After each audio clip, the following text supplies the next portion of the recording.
Hello and welcome to Insight for a deeper look inside the issues that shape our world. Today we will be discussing smart power and the NGO complex. I'm joined in studio today by Vanessa Beeley. She's a writer, a researcher, and a peace activist. Yesterday's military power and colonial instruments of control have been replaced by what some might call soft or smart power, run through a global multi-billion-dollar NGO and charity industry, and supported by a slick media marketing machine.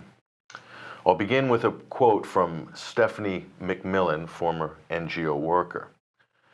Along with military invasions and missionaries, NGOs help crack countries open like ripe nuts, paving the way for intensifying waves of exploitation and extraction. That's Stephanie McMillan. Welcome to Insight, Vanessa. Thank you. And we're going to discuss the NGO complex. We're going to discuss smart power today. And one of the things that I want to get in depth today is from your experience. I know this is an area that you've really developed research in, and a really intense study. And also your work at 21st Century Wire has coalesced somewhat with things that I've done and researched as well in the subject. And this is very relevant today with what's going on geopolitically in the world. So if you'd like to just give us an introduction of what we're looking at here. Sure. I mean, basically, we're looking at, Stephanie McMillan describes it perfectly, actually, in that quote. The NGO complex is really a continuation of the missionary process, the subjugation of the global south by the global north, the selling or the marketing of the perception that the global north is everything that imbues democracy, civilization, education, development, evolution of humanity. Everything in the global north, the post-colonial global north, represents, according to these entities, everything that is corrupt, everything that is dishonest, everything that is primitive, everything that is not civilized, in contrast to the global north, and therefore is in need of development, aid for evolution, which is just another terminology for subjugation, another terminology for infiltration, and for co-opting these cultures and these societies into the imperialist vision or the neocolonialist vision for their future and for our future. In other words, now the NGO complex is used as an interface between the military, the economic, the political powers, and the prey nations, as I call them, the target nations for that neocolonialist attack. And we're going to get into depth in how this works. We're going to look at how this is sold in the West, how consensus is built, and how they can get the public behind any number of humanitarian interventions and actual military interventions as well. So I think you've got some images for us, and we want to kind of get started and run through. This is a perfect example, this quote from an Ottawa chief who lived between 1718 and 1769. They came with a Bible and their religion, they stole our land, crushed our spirit, and now they tell us we should be thankful to the Lord for being saved. As I said, that has now been transferred. We should be thankful for democracy, fundamentally, I mean, civilization. If we look at a very early example of this neocolonialist practice of infiltrating a society, and where we can see very much the new NGOs as agents of change utilize the process of the 3 Ps, as we call it, power, psychology, and persistence. Power is to basically infiltrate a society, target those who are in power and have influence and can facilitate any sort of change process. Psychology is using intelligence, to discover the processes that community adheres to, discovering those who have influence within that, really working out the psychology of that entire culture in order to be able to influence it from the inside. Then if we look at persistence, this is basically persisting with that process. In other words, not allowing a target culture to regroup or to reform or to decide that actually they don't want to be pushed down one particular route. If we look at what the NGOs do now and compare it to what, for instance, happened in Palestine during we've got an image here as yeah, well. this is an image of taken from Nakba, the Israeli ethnic cleansing of Palestine in 1948. What many people are not aware of is that a British general, Ord Wingate, was actually involved in the training of the Haganah, the Israeli attack forces, and he was responsible for the surveillance, for basically both the aerial and on-the-ground surveillance of these villages, these Palestinian villages and towns, in order to determine exactly that. Who was in power, who were the influential families, religious leaders, imams in these communities. So that when the Haganah went in, basically they'd cracked that nut. As Stephanie puts it, they'd absolutely cracked that nut. They knew exactly who to target in order to reduce the security of those communities and drive them out more easily. And if we actually look at what has happened since Iraq, for instance, the war against Iraq, people are now much more aware of these military processes, and they're going to protest them. So what we've now seen is a diversion from this military tactic into the NGO complex. And the NGO complex, in my opinion, is now used as the military was originally used, as scouts, as spies, as outreach agents, as intel agents to get into these cultures and determine the weak points, the strong points, the complementary forces that can work towards the Western agenda. And how the church was used in the past by empires as an intelligence gathering operation and to infiltrate communities and do the 3 Ps, which you said before. So a wolf in sheep's clothing. So tell us a little bit about the process of gaslighting. Gaslighting is something, it's a very interesting process. It comes from a 1940s film.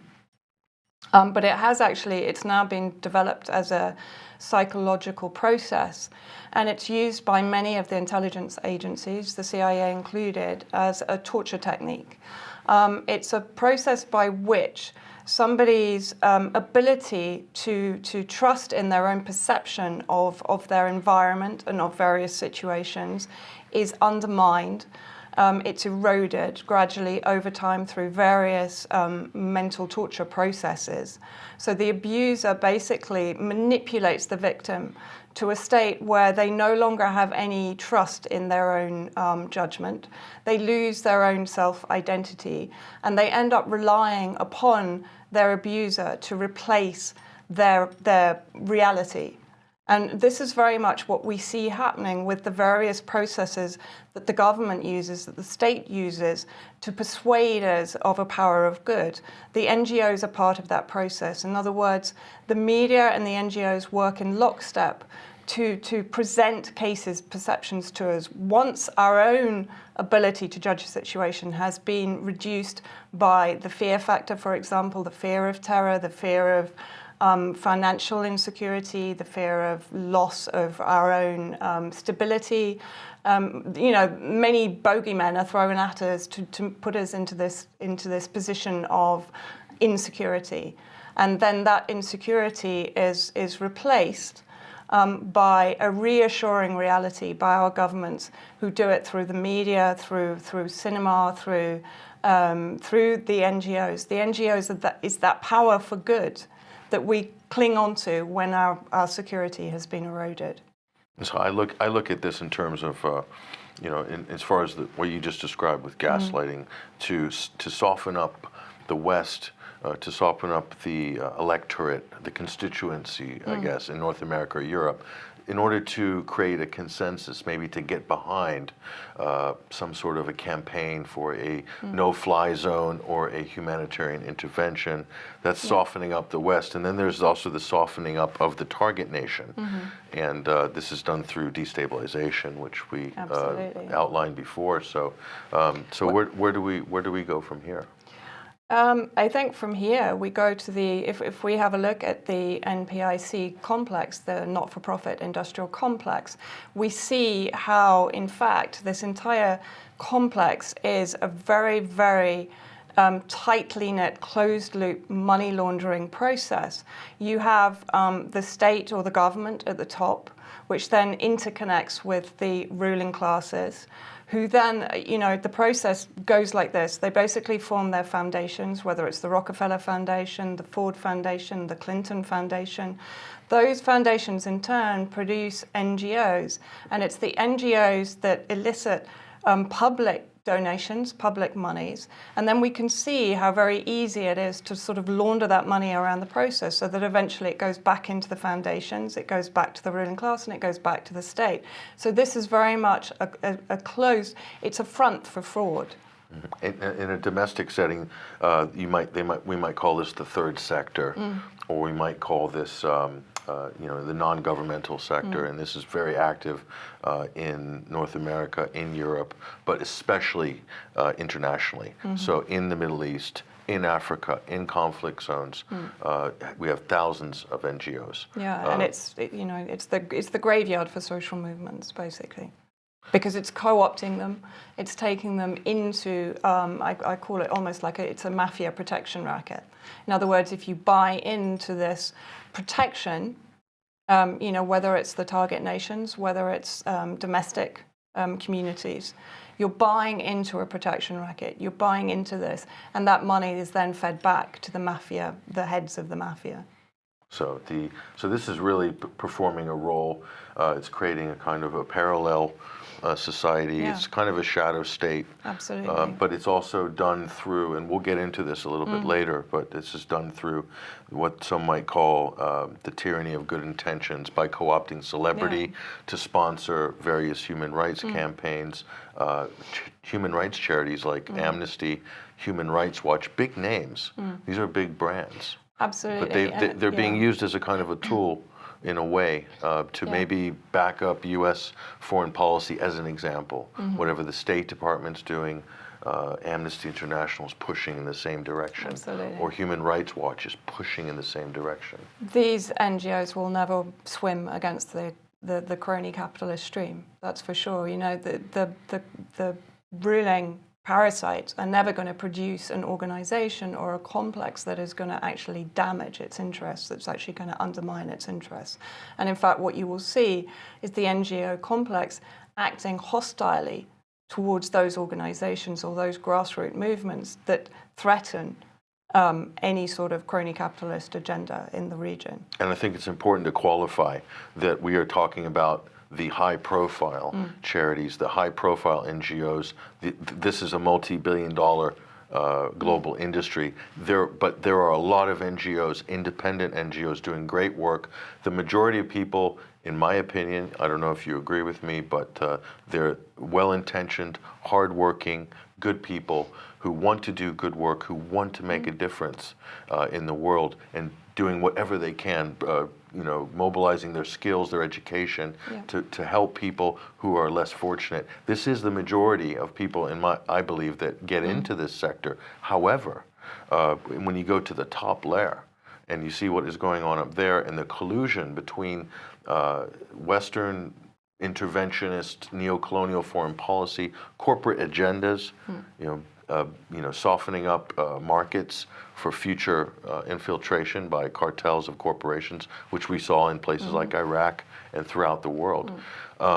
That's very different than the person leaving college who wants to go and volunteer or work for an NGO on the ground, and who wants to do so with the best of intentions. So I think it's very important right now to zero in on probably what might be the biggest case study for what we're talking about with the NGO, with the smart power complex. So we're going to talk about Syria, because I don't think in history there's been any other theater of conflict that has got more of this activity going on and is really acting kind of as a proxy or a covert function for Western objectives in the region. So this is a quote from Professor Abu Khalil, and he said, "Syria is one of the biggest propaganda schemes of our time. When the dust settles, if it does, it will be revealed." Professor Abu Khalil. The scale of what is going on in Syria is immense, and the NGO smart power deception is all out with Syria. Absolutely. I mean, for me, the war against Syria is probably the dirtiest war in history. And at the base of that is this, as you say, this massive apparatus, this lethal humanitarian complex, this NGO complex that has been arrayed against Syria. And that we're back to the 3 Ps, the persistence. You know, keep at it, keep producing new NGOs. And we've seen right from the beginning of this war against Syria a series of propaganda attempts by the neocolonialist nations that are targeting Syria, which, you know, the US, NATO, the Gulf states, Israel. The underlying desire on their part has always been the no-fly zone, because we know that this will basically ultimately lead to the destruction of Syria on the same scale as Libya and result in it being a failed state. And Iraq too was a no-fly zone was established. Absolutely. So we've got an image. President Obama. What are we looking at here? Basically, this was one of the early no-fly zone petitions raised by Avaz, and we'll be talking about them shortly. Again, it's this use of imagery that these NGOs are using, run by often or backed by massive multi-million marketing companies. These NGOs elicit our empathy, draw out our sympathy in order to persuade our perception. And they do it through these very evocative images that are deliberately created to persuade us to go down one particular route. It's the nudging process. You know, we're used to this from British intelligence, and this is very much what they use. And, you know, this has been produced by the White Helmets. We'll be talking about them shortly, but another NGO on the ground in Syria. And again, you know, these images are very, very, very staged. They're very evocative. They're very advertising campaign. This is you know, perfect. Absolutely perfect. This is absolutely perfect. This image. So they're selling an idea here. Yeah, they're selling a feeling. They're selling support for this NGO in particular. It's the White Helmet. So we'll break them down in detail in a minute. And then moving on here. Now this word we see a lot, especially since Barack Obama became president in 2008. It's the word change. Yeah, absolutely. And we see it if you look into third sector recruitment advertising. We're looking for agents of change. Be an agent of change. Change. This is a term we're getting used to. Climate change, regime change. You know, change is this word that is it's the buzzword. It's the word. The problem is that we're told everything needs to change. And yes, we're told they need everyone. And that is correct. They do need everyone. So that is why we must never underestimate the sheer power of this apparatus that is driving for this change. But, you know, does anybody ever actually pause to ask, well, okay, change to what? You know, it's very rare that we're actually given a concrete description of what this change entails or what it's going to actually need from us. It's just that everybody, you know, they're put into, again, we're almost back to the gaslighting. We're put into a situation where so many of our abilities are reduced, are pushed down, so that we sort of cease to question. We're just desperate to find a way out of whatever situation has been imposed upon us. And so therefore, the idea of change becomes very attractive. And we actually, to some extent, we've been conditioned to give away that power of questioning and that power of doubt. And we sort of accept, we follow down this route because everyone's doing it. And it becomes a buzzword, you know, very, very clever marketing machine is behind this. When you if you want to break gaslighting down to its component parts, gaslighting is really a description of, it's a phenomenon which is something that comes out of applied behavioral psychology. Yeah. So if you break this down into neuro-linguistic programming, what a word like change is I throw out change, and then it's a powerful word. It means a lot. It's from an NLP point of view, it's one of the diamonds. People will then project what their idea of change is. So you can get up as a politician or as an NGO head or head of a charity and say, you know, we want to be agents of change, and the crowd will then project what their idea of change is. Yeah. And no specifics will ever be given. And I think a lot of politicians, most notably Obama, have used this masterfully in their political careers. Yeah, absolutely. And then, you know, basically, if we actually do start to question it, we realize that actually the unity that they are imposing upon us is conformity with the general consensus. But that general consensus does not come from us, it comes from above. It's just that we, as you quite rightly say, we're sort of fooled into believing that we're a part of it, that we're a part of that process. And war is peace, of course, because the NGO complex works in lockstep with the military-industrial complex. In fact, the military-industrial complex, to a huge extent, these days cannot function without that forerunning of the NGO complex. And we've got this image here. It's kind of a Russian constructivist, kind of a pastiche of this, what you're talking about here. Absolutely. Yeah. This was actually created by Corey Morningstar. And anybody who wants to read up on the NGO complex, particularly from the point of view of Agenda 21, climate change, please go to Corey's The Wrong Kind of Green. So, you know, moving on from here, we have a number of organizations. These range from charities to the United Nations itself, and then a number of NGOs and NGO marketing, or what we call social entrepreneur companies. This is a whole new class of businesses, we're told, but they're really in the business, again, the change business, and the revolution business, the color revolution business. So let's look at some of these organizations here. Who have we got in that matrix here? Yeah, I mean, if we look, these are just a few, very few, of the organizations that are working against Syria and producing anti-Syria propaganda on an almost daily basis. And we've included organizations, intelligence organizations like the CIA, like the MI5 in there, because actually what we're now seeing and what Syria is revealing or exposing to a huge extent is that the deep state is coming to the surface and it's becoming more prevalent in its predatory, you know, this is predatory humanitarianism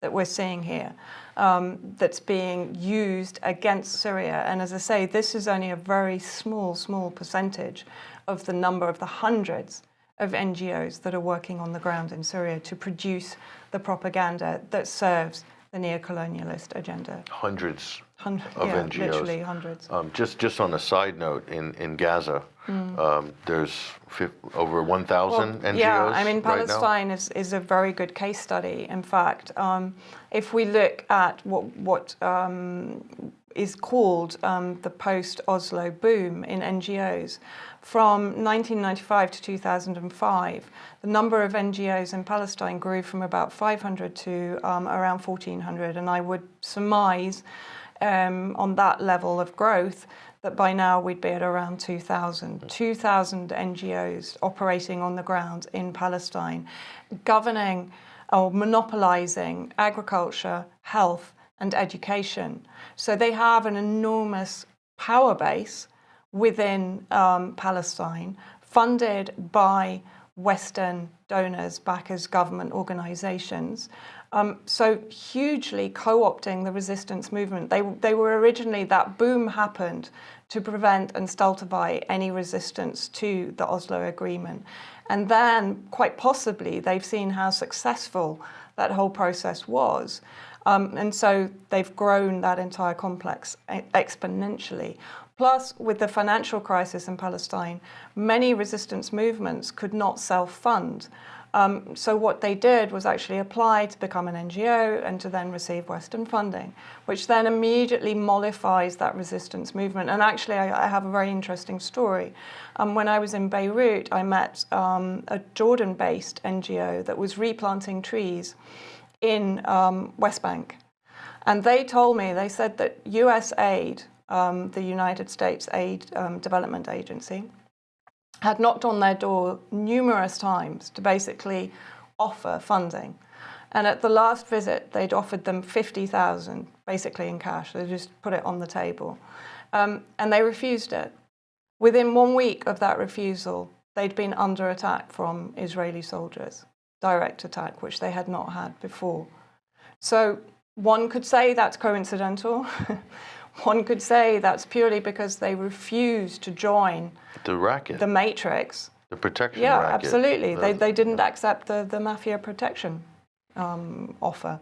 Well, this strikes me, Vanessa, as a very inexpensive way. And if you look at it from a cost point of view, rather than sort of invading and occupying a nation, this is a very inexpensive way to construct a shadow state. Absolutely. within a state, or within a destabilized would-be state, like Palestine as an example, or in Aleppo, or in places like that are in parts of Lebanon and in Africa. So a shadow state. So this is taking over every aspect of society, every service, the education sector, right? Monopolizing it. Education, bringing it under control. Healthcare, and the list goes on. And so what do you have there? A prosthetic that's growing inside a society. And it's a complete co-opting and monitoring and surveillance of the grassroots resistance movement, and it's a complete undermining and weakening of it. Trojan horse, you could call it. There's another term we could use. So the one of the main organizations, which a lot of people who are familiar with this topic might know, is USAID. And USAID, it's kind of the cat's out of the bag with regards to this organization. It's very well documented. It's acting as a front organization in many cases for U.S. intelligence, but openly giving money and buying influence in countries, and it can be used in two ways. From what I've researched with USAID, they'll spread the money around in order to buy favor of maybe the middle class, maybe the business class, handing out contracts. So that's part of it. The other thing is directly funding NGOs that are masquerading as NGOs, but are really working to undermine a country like Syria, for instance. Yeah, absolutely. I mean, they're there. They were set up in 1961 as an outreach agent for the CIA. As you quite rightly say, funding far-right extremist terrorist groups, anything that will serve the United States agenda in a target nation. So USAID, and this is a quote here from Daddy Cherry. I believe she's from Haiti. She's Haiti, yeah. She's Haitian, and she says, Haiti is a laboratory. USAID, with the World Bank, and the UN have grown fat on Haiti. That's no exaggeration. Oh, absolutely not. In fact, I was just reading, as I said, a conversation between Charles Ortel, a financial analyst, and Daddy Cherry, and he's investigating the Clinton Foundation that has basically, embezzled billions of public donations that should have gone to help Haiti after the earthquake. And so this will be an interesting one to follow through on. And we'll shift gears a little bit. Now I want to talk about war, okay? Because the smart power is become more and more important in paving the way for military interventions or humanitarian interventions, or whatever they're going to call it. And if you look back at the Iraq War, and we've got an image here of Colin Powell former U.S. General Colin Powell, former U.S. Secretary of State during the George W. Bush administration in the United States. And before these politicians were, or cabinet members were tasked with selling the war. And in Iraq, it was a really hard sell. Mm-hmm. But essentially, it was the same thing as what we're seeing today. It was just sort of packaged differently. We have Colin Powell holding up a vial of talcum powder in the UN and insisting that this is anthrax and that we must act. So this is the beginning of the responsibility to protect, which the humanitarians or the smart power class will call R2P. We have a responsibility as part of the global north, as the former colonial rightful rulers of the planet, to act. We have the responsibility to protect these people who are in danger of being besieged by weapons of mass destruction. In the case of Iraq, history shows now this was a complete lie. The dossier was dodgy, and it doesn't matter what reports and inquiries are done by government. Its history has already been written. They lied. Yeah. They lied about chemical weapons, and they tried it once again in Syria in August 2013.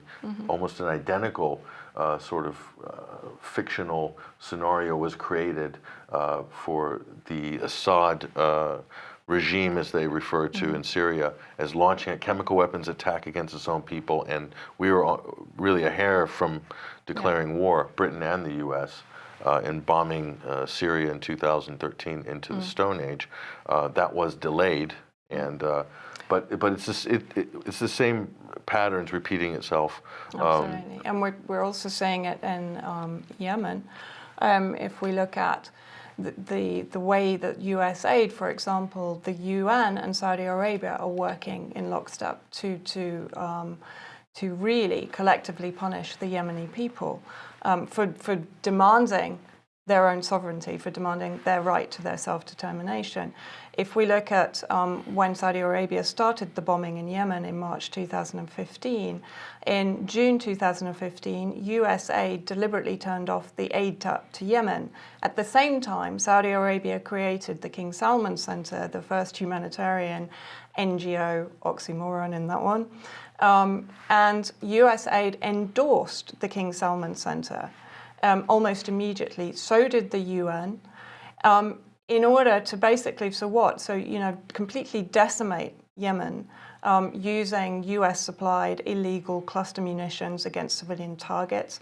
The UN itself has, again, as it did in Iraq, used its own UN Resolution 2216 based upon the legitimacy of an illegitimate President Hadi in Yemen, which was an embargo, which called for an embargo against 5 named individuals, but has been used by and exploited by Saudi Arabia to collectively starve 27 million Yemenis with a land, air, and sea blockade. So there we're seeing, US aid, NGO, the UN, the ultimate NGO, if you like, or the ultimate global peace bringer, in theory, working with an absolute monarchy with one of the worst human rights violations records globally, collectively punishing, waging a war of aggression against a sovereign nation. So there we see this absolute travesty of humanitarian help for a country. And we saw the WikiLeaks cables in 2015 that there was a kind of quid pro quo support between the UK delegation and Saudi Arabia, both wanting to get onto the UN Human Rights Council, both nominating each other. This was revealed through these leaks, so this collusion there.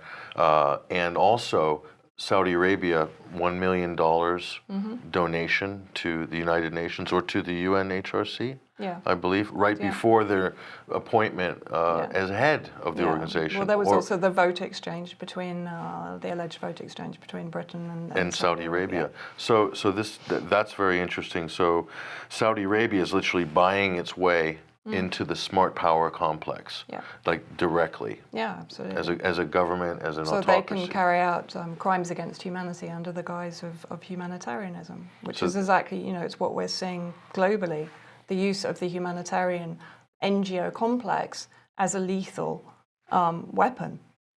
And so this is what I would call, and this is a new term that I think has been born in our book anyway, I call it geopolitically correct. Yeah. So this is taking political correctness to another level. We've got an image here of President Barack Obama, and this is the newly crowned King Salman in Saudi Arabia. And so these are best of friends, without a doubt, but the geopolitical correctness is because Saudi Arabia is greasing the palms of the UN with cash, because Saudi Arabia is spreading its money around to U.S. senators and NGOs and foundations linked to them, like John McCain linked foundation, received $1 million from Saudi the Arabia. military-industrial complex in the case of Yemen has received $33 billion since the start of the conflict. Just over 12 months. Yeah. $33 billion in arms sales, almost exclusively, by the way, from U.S. and U.K. No, that's exclusively U.S. Exclusively U.S. Yeah, the U.K. is $7 billion. Is $7 billion. So from those two countries, money going to purchase weapons, basically being used against the people of Yemen, ostensibly. Yeah. So geopolitically correct. So this governs geopolitics right now.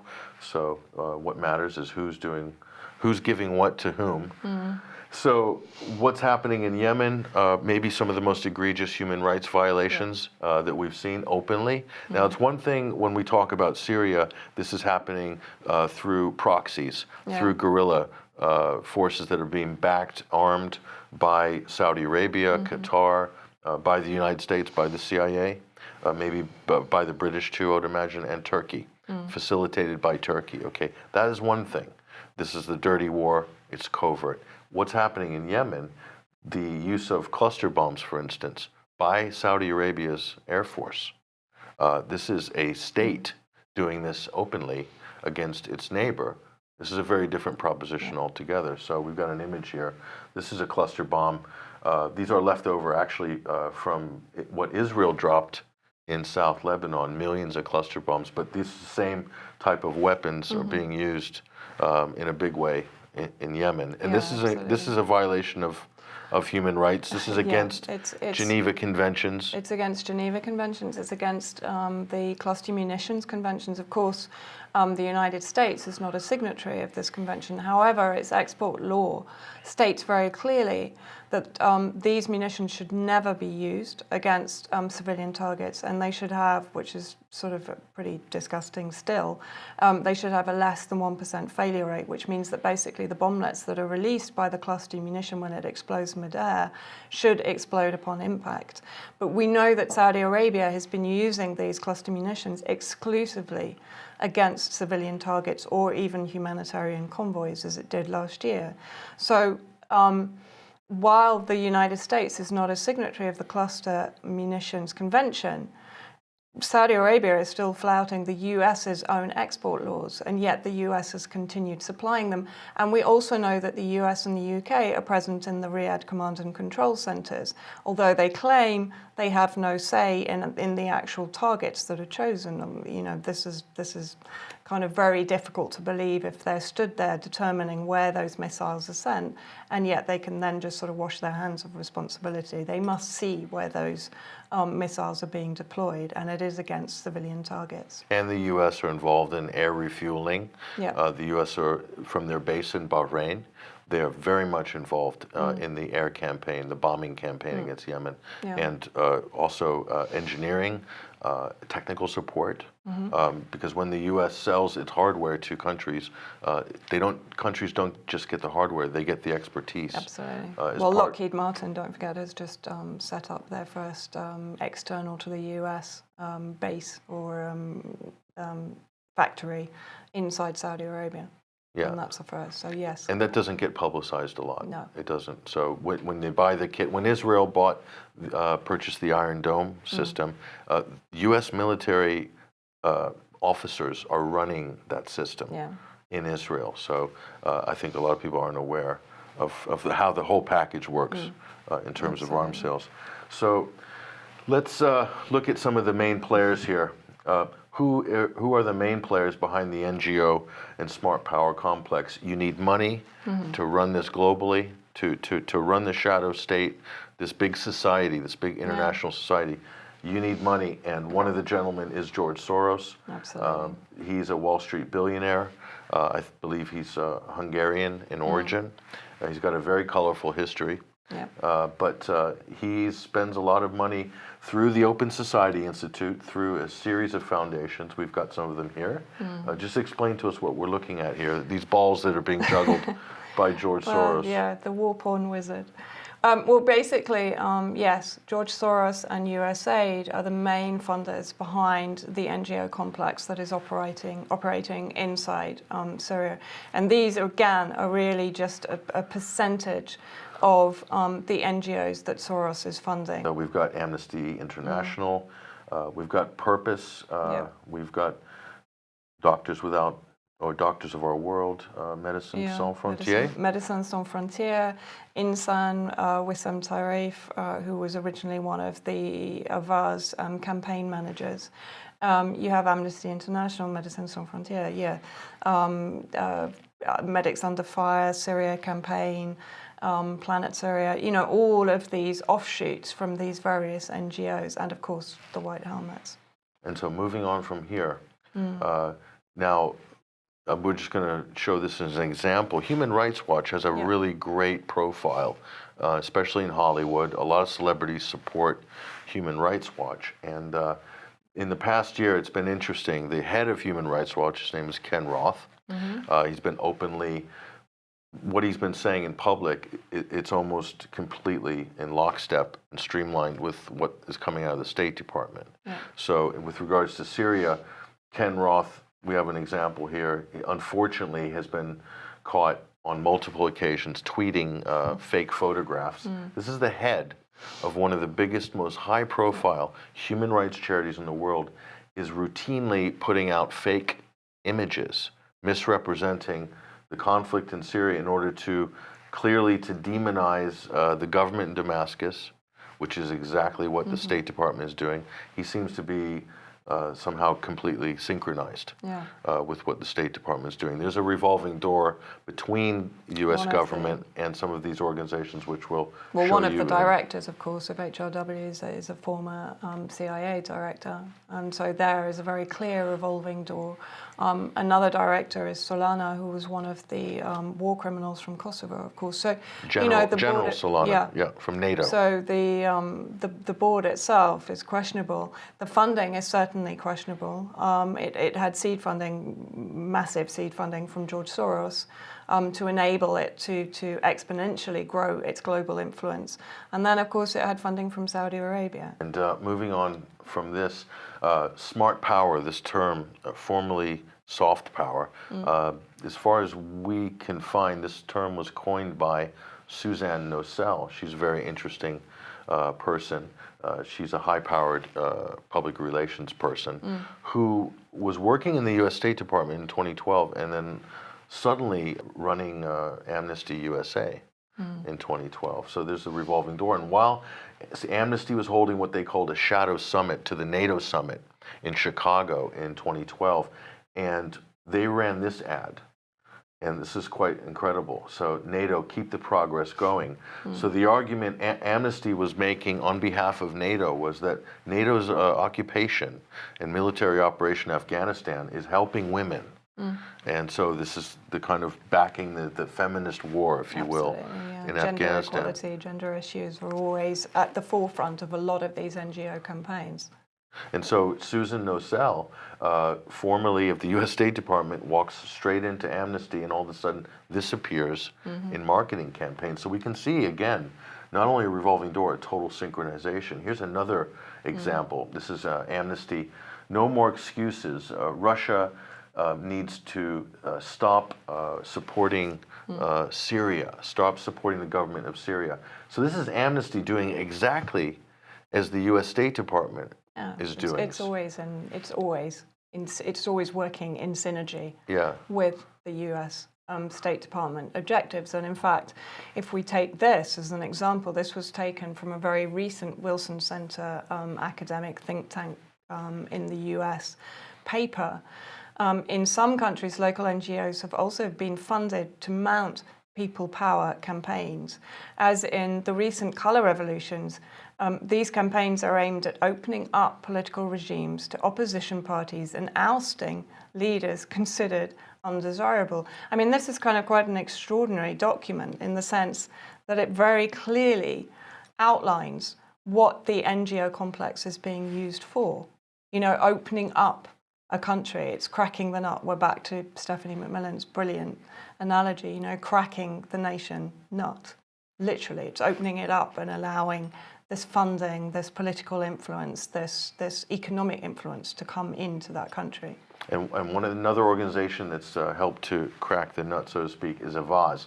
So we've got, this is another campaign. Now this appeared in, I think it was 2012, 2013, and also saw this extended into 2014. This is calling for a no-fly zone and then a safe zone, which then became recently a no-bombing zone in Syria. So this is Avaz collecting petition signatures from young people, I would imagine, millennials in Western countries, you know, tapping into their wanting to help these poor people. But you see how they're marketing it with these evocative photographs, man holding girl.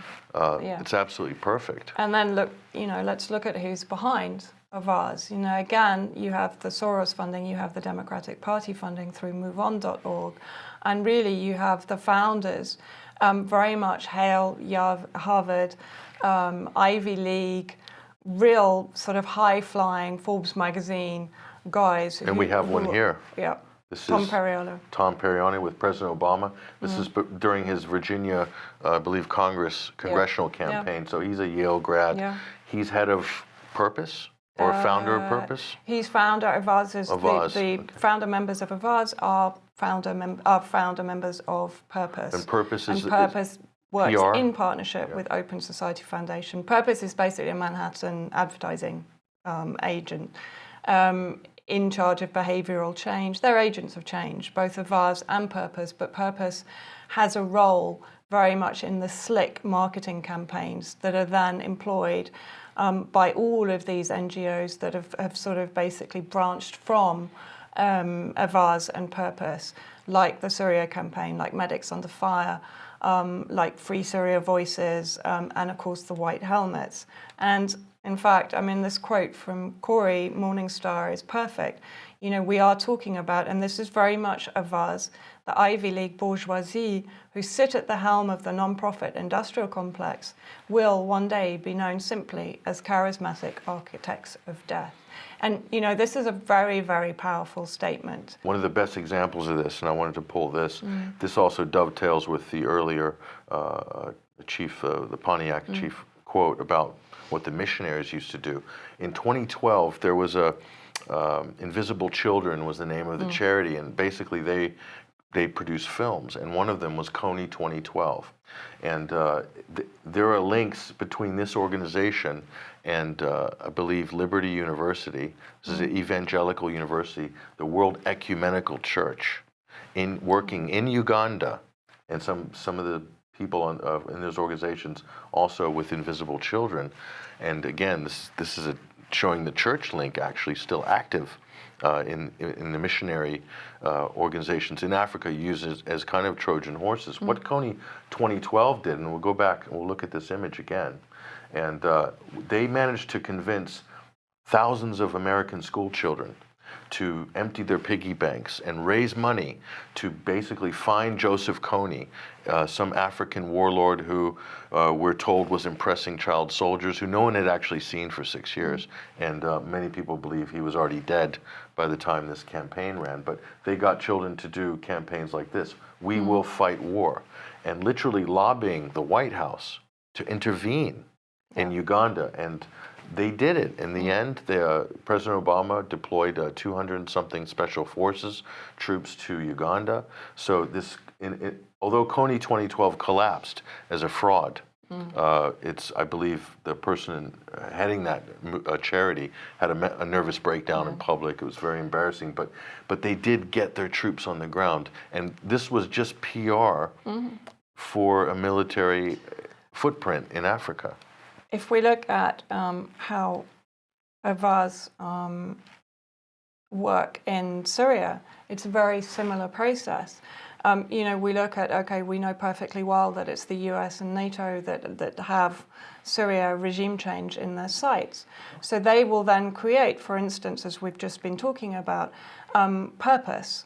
Purpose is a Manhattan marketing agent, behavioral change agent. They, in turn, created the Syria campaign. Bear in mind, this is all still also from the Avars route. It's just here that we're seeing Avars comes in at the end of the process. You've got a diagram here, I believe. Yeah. Walk us through this. Yeah. Well, basically, as I said, we start off with the target nation, the US and NATO desiring regime change in Syria. Then we have the creation of the marketing arm of this operation, Purpose, who then in turn create the Syria campaign, an NGO that will sort of funnel these emotive issues back through to us, who then in turn create the Syrian White Helmets, the Syrian Civil Defense, an NGO on the ground, first responders on the ground inside Syria. These are then trumpeted and described as saviors, as heroes of all humanity by the media, in this case by New York Times, Nicholas Kristof. They are then on the ground in specific target areas, calling, of course, describing, for instance, in this case, regime attacks, air attacks, the barrel bombs, the ubiquitous barrel bomb, and of course, calling for what they all want, which is a no-fly zone. Again, we're back to being in absolute synergy with the US and NATO agenda inside Syria. And then, of course, you have Avars, behavioral change agents, consensus reality change agents, producing the petitions that, if we go back, we then have this situation again, triggered by the Avars petition, and this whole process shows how it works. Here's the latest campaign. Yep. Aleppo is burning. Yeah. So how many hundreds of thousands of dollars are spent pushing this around the globe? Hundreds of thousands, yeah, literally. What is it for? What is the object here? We have it very clearly stated there, a no bomb zone. So as we've progressively, or as US and NATO have failed consummately to achieve the no-fly zone, the safe zone, this is another, it's instigated by another false flag that has been demonstrated by various articles on 21st Century Wire, that Al-Quds, the hospital that was allegedly bombed by regime or Russian airstrikes, in fact, it certainly didn't exist before the war against Syria started. So it's a temporary hospital, triage center, embedded in the al-Nusra held areas and manned by the White Helmets.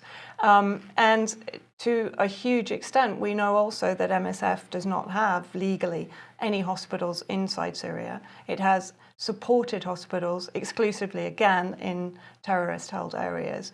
So this entire false flag was to raise yet again a petition and a campaign to achieve a no-bomb zone, backed by or created by Anna Press. Anna Press is, again, another NGO that is funded indirectly by George Soros. So we see his finger in this pie again.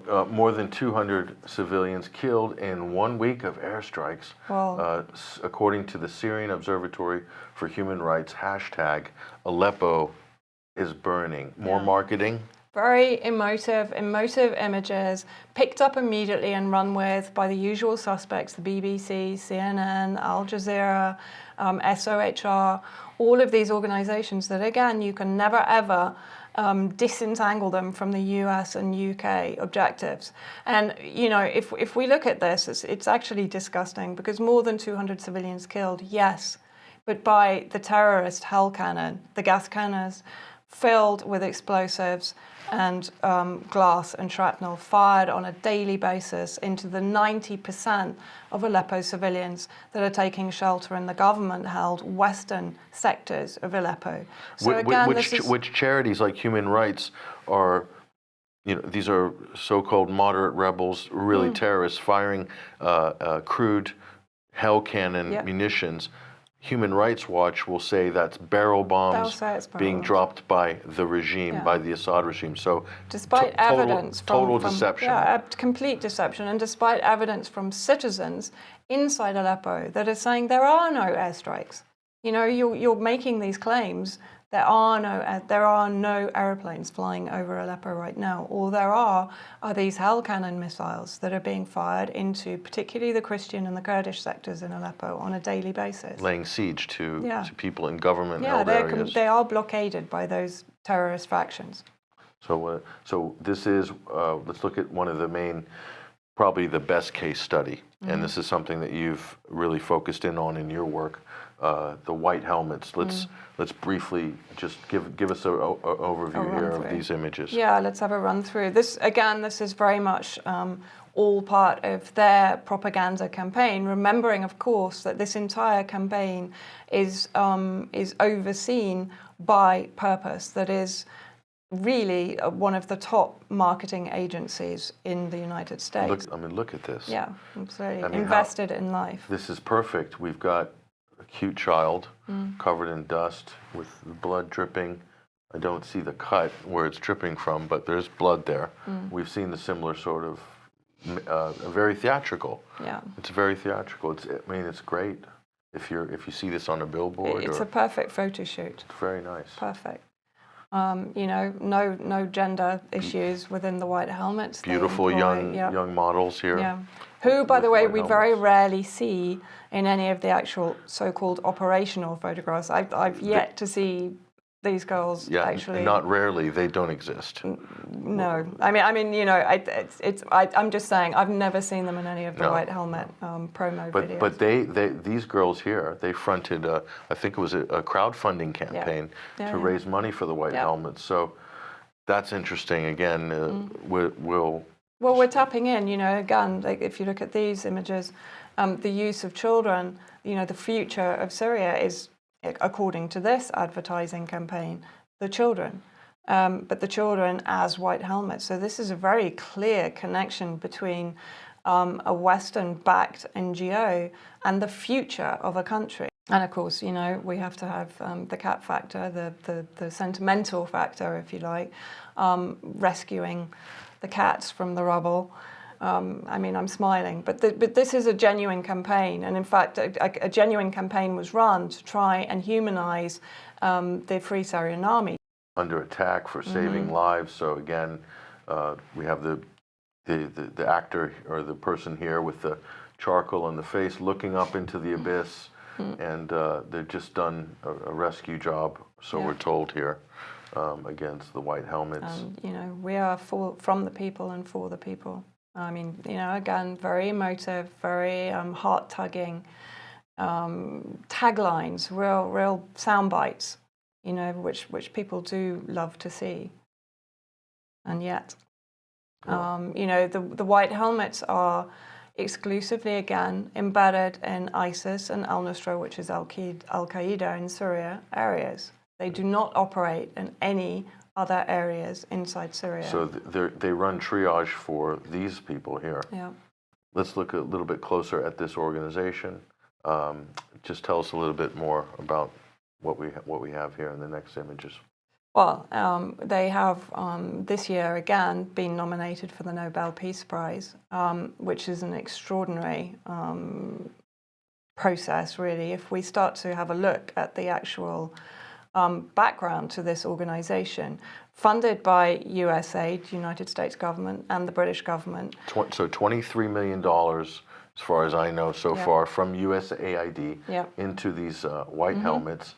and another £19 million from the British government, from the UK Foreign Office into the White Helmets, set up by James Le Mesurier, a British mercenary, left the British Army in 2000, then had a fairly checkered career throughout pretty much all of the NATO target nations, so Kosovo, Iraq, Afghanistan, and so on. So this is a so-called first responder NGO started by a top, if not the top-ranking military intelligence operative in the British Army, James Le Mesurier, pictured there. And again, he also set up another search and rescue NGO, Mayday Rescue, which is also UK government funded. If we then go very quickly into his background, in particular, he worked for a company called Olive Group in 2005 that had private security agency contracts in Iraq with Bechtel after the Iraq War. I think it was about 58 million they were awarded. In 2015, they merged with Constellus. Constellus had under its umbrella Academy. Academy, of course, you will know better as Blackwater mercenaries that are also being deployed in Yemen right now, and have a pretty dark history. Blackwater were in fact the outsource assassins for the CIA. They were created during Bush's era, but Obama himself awarded them $250 million to continue carrying out unspecified operations for the CIA. No need to really explain what they are. In 2008, James Le Mesurier started working with Good Harbor International, which is Richard A. Clarke, Bush's terror advisor. But the interesting thing here, he has long-standing connections with Rita Katz, a US-Israeli operative who set up Site Intelligence. Site Intelligence are the diffusers or the producers, not the producers, but they put out the ISIS execution videos. Yeah, they're the media arm of, we're told anyway, of the Western intelligence establishment who get exclusives on every terrorist video that gets released. And Site will always get hold of them. So we can see the picture forming here of a kind of a whole controlled matrix, a full spectrum dominance kind of, I don't know. Yeah, absolutely. And certainly, I mean, if nothing else, this entire matrix here, this labyrinth of connections, should surely make us question the impartiality and the neutrality of these first responders that are embedded with ISIS and al-Nusra, al-Qaeda inside Syria. Maybe we could explain that if we didn't have this entire apparatus behind them, driving them. And if we look at one of the leaders now of Mayday, but he was originally with the White Helmets, Farouk al-Habib, again, he's with the Syrian opposition, again, goes back to CIA funding, because again, what did we talk about? The CIA as the government outreach agency, the long arm, the one that is funding those opposition parties to undermine an undesirable regime or government. And arming them as well. Absolutely. Yeah. And then if we look at Raid Saleh, who is one of the leaders of the White Helmets, and he's the one that has been most vociferous in the UN and in various government think tanks and meeting halls. He's recently been deported from the United States, from Dulles Airport, where he was going to pick up an award from Relief International and Interaction. And the reasons finally given, after a couple of weeks of sort of not knowing what was going on, by Mark Toner, the United States Department spokesperson, and he eventually admitted that he'd been deported because of extremist connections. And however, he made this extraordinary statement that although the leader of this group of first responders had been associated with extremists, the group somehow escaped any such association, which is extraordinary when you consider that Bush has basically leveled two nations to the ground because of their supposed or alleged connections to extremism. Let's look at some of those connections really quickly to extremism. Well, so it just, again, James Le Mesurier, this was going on in Bosnia and Herzegovina and Kosovo after the war. So he would have been involved in this type of rebuilding a society and in some cases that society is already being kind of constructed through NGOs and third sector organizations and UN programs and so forth. Yeah. So this is what happened there in that part of the world. So again, here we have Raed Saleh with the London Fire Brigade. Yeah. Interesting story. Yeah. In February 2016, just prior to the Syria Support Conference, which was attended, of course, by Raed Saleh, James Le Mesurier, and which raised billions. George Soros was photographed there, supposedly to create what is fundamentally a shadow state in Syria. So it's backing all of those opposition parties, all of those first responders on the ground. The Free Syrian Police has been given over $2.5 million by the British government. Syria Forum, which is Canadian government and Qatari government-backed NGO, is creating or supporting local administration councils in Syria, so creating satellite governments from the central government.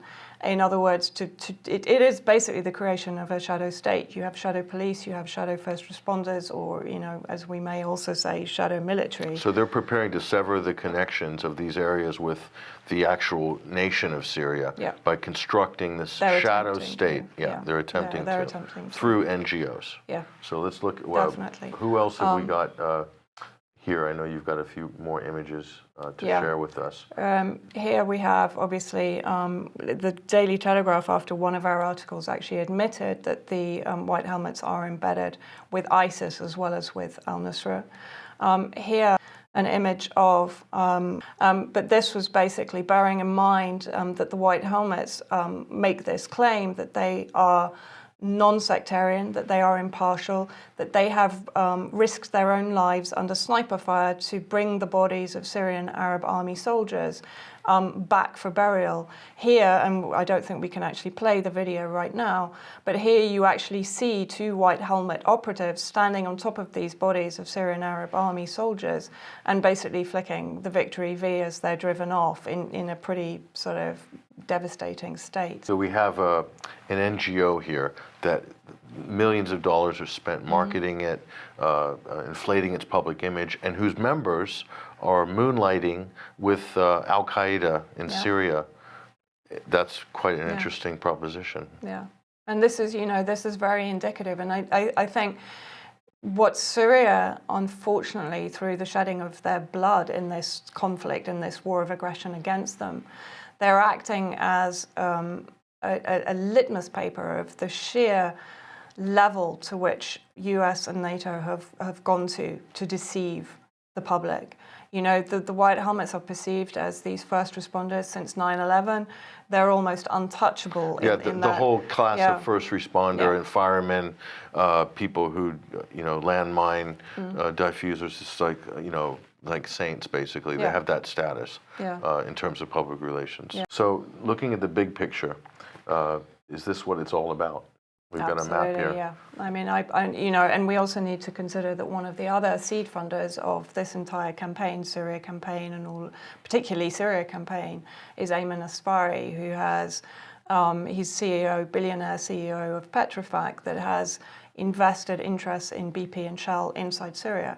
So again, it's interesting that we see again this synergy between these agendas and objectives, and the majority of it is, of course, there are other agendas there, but it is to prevent Russia from creating the Iran-Syria pipeline, which of course would completely scupper the Qatari pipeline that is being supported and endorsed by the United States. So yes, this is one of the nucleus objectives.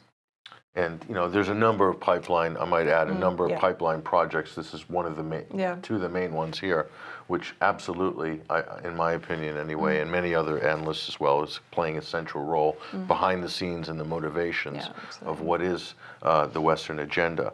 But again, we come back to, the road to tyranny is paved with good intentions. None of this, we look at this map, none of this would be possible without the smart power NGO complex.